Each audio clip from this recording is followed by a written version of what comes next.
And then I was at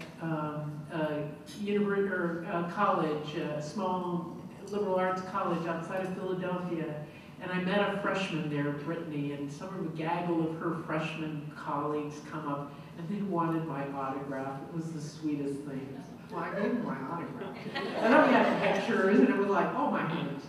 And then Brittany asked if she could talk to me.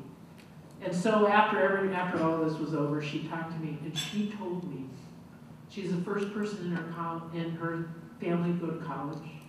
She'd been encouraged in school.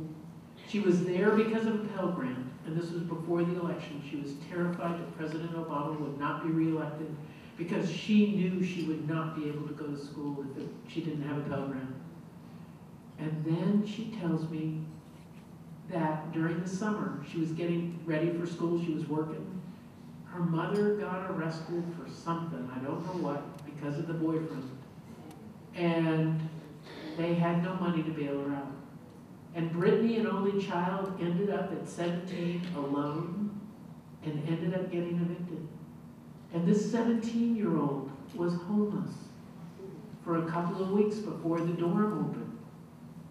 And then she tells me this, just kind of this matter of fact. And then she tells me she's gotten her first paper back in college, and she got a B+. And she burst into tears. She was so afraid that she was letting her mom down, letting down the teachers who had believed in her, that she was not doing her best. And what could I do? I just wrapped my arms around this treasure and said, oh my gosh, you're great, you're fine, you are good. And I had this idea. And so I asked for her autograph so that I could carry her with me. And so we tore the paper in half that I signed, and she signs it. And then she says to me, can I put my mom's name too? And I had my Bible with me, so I put it in my Bible that I carry with me.